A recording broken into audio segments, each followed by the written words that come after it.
অভি, বলছি বোনাসটা ঢুকে গেছে নিশ্চয়ই? দুদিন আগে তো মহালয়াটাও হয়ে গেছে। চাঁদাটা এসে ক্লাবে দিয়ে যাস। বলছি রনিদা, এবছর যদি একটু কম দিই তাহলে হবে? সেই ছোট থেকে একই জিনিস তোর, মানে অজুহাত আর অজুহাত। মাত্র 500টা টাকা, সেটা দেওয়াকে ক্ষমতা রাখিস না। অফিস যাস কি করতে তাহলে তুই?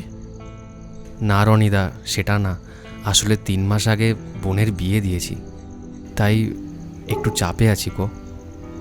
এ থাম থাম থাম, এই কদিন আগে ফুল ফ্যামিলি নিয়ে তো কোথা থেকে ঘুরে চলে গেলি না?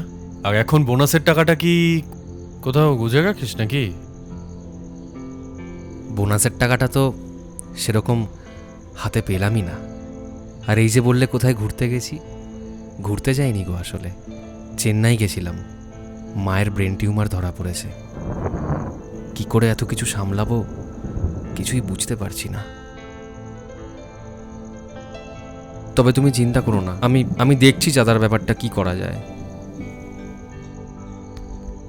দেখ অভি, আমরা পাড়ার ছেলেগুলো তো সবার কাছে খারাপই হয়ে থাকলাম সবসময়। হ্যাঁ, মা দুর্গার জন্য যেমন আমরা চাঁদা তুলতে পারি, ঠিক তেমনই আমাদের পাড়ার ভাইয়ের মায়ের জন্য আমরা চিকিৎসা করার ব্যবস্থা করছি। আমি ক্লাবে গিয়ে আজকেই কথা বলবো, দেখছি কি করা যায়। তুই চিন্তা করিস না, বাড়ি যা, অনেক রাত হয়েছে, কাকিমা চিন্তা করছে। বেরিয়ে যা। এই স্যুট বুট পরা ছেলেটা না না বলতে শেখেনি, কারণ সে নিজের খুশি বিসর্জন দিতেও রাজি আছে। পুজোর বোনাস তো মাত্র একটা সামান্য সংখ্যা। সবাই ভাবে বিন্দাস আছে, চকচকে জীবন। এরা স্বপ্ন দেখে ঠিকই, তবে নিজের জন্য না।